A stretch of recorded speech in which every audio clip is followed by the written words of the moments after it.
ಪಹಲ್ಗಾಮ್ನಲ್ಲಿ ಹಿಂದೂಗಳ ರಕ್ತದೋಕುಳಿ ಹರಿಸಿರುವಂತಹ ವಿಚಾರಕ್ಕೆ ಸಂಬಂಧಪಟ್ಟಂತೆ ಸೇನಾ ಕಾರ್ಯಾಚರಣೆ ಮುಂದುವರೆದಿದೆ.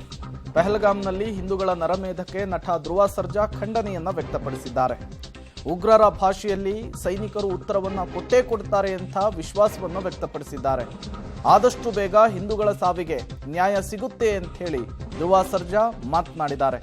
ದೇವರ ರೂಪದಲ್ಲಿ ಭಾರತೀಯ ಸೇನೆ ಶಿಕ್ಷೆಯನ್ನ ಕೊಡುತ್ತೆ ಪಾಪಿಗಳಿಗೆ, ಅಲ್ಲಿಯವರೆಗೂ ಕೂಡ ನಾವು ತಾಳ್ಮೆಯಿಂದ ಇರಬೇಕು ಅಂತ ಹೇಳಿ ಆಕ್ಷನ್ ಪ್ರಿನ್ಸ್ ಧ್ರುವ ಸರ್ಜಾ ಮಾತನಾಡಿದ್ದಾರೆ.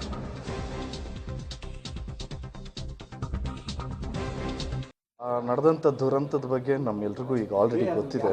ಅದಕ್ಕೆ ಅವ್ರಿಗೆ ಅರ್ಥ ಆಗೋ ಭಾಷೆಯಲ್ಲಿ ಉತ್ತರ ನಮ್ಮ ಇಂಡಿಯನ್ ಆರ್ಮಿ ಕೊಟ್ಟೇ ಕೊಡ್ತಾರೆ 100%. ಸ್ವಲ್ಪ ಅವರ್ಸಲ್ಲೇ ಆಗಿರ್ಬೋದು, ಇಲ್ಲ ಸ್ವಲ್ಪ ದಿವಸಗಳಲ್ಲೇ ಆಗಿರ್ಬೋದು.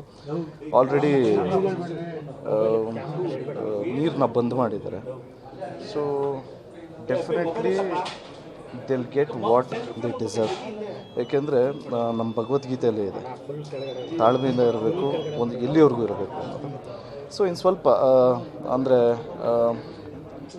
ಇನ್ನೇನು ರಿಸಲ್ಟ್ ಸಿಕ್ಬಿಡುತ್ತೆ. ಸೊ ಅದಾದ್ಮೇಲೆ ಮಾತಾಡೋದಕ್ಕೆ ಚೆನ್ನಾಗಿರುತ್ತೆ. ಸೊ ಭಗವಂತ ಶಿಕ್ಷೆ ಕೊಟ್ಟೆ ಕೊಡ್ತಾನೆ, ಭಗವಂತನ ರೂಪದಲ್ಲಿ ನಮ್ಮ ಇಂಡಿಯನ್ ಆರ್ಮಿ ಶಿಕ್ಷೆ ಕೊಟ್ಟೆ. ಇದು ಆಕ್ಷನ್ ಪ್ರಿನ್ಸ್ ನಟ ಧ್ರುವ ಸರ್ಜಾ ಅವರ ಮಾತು.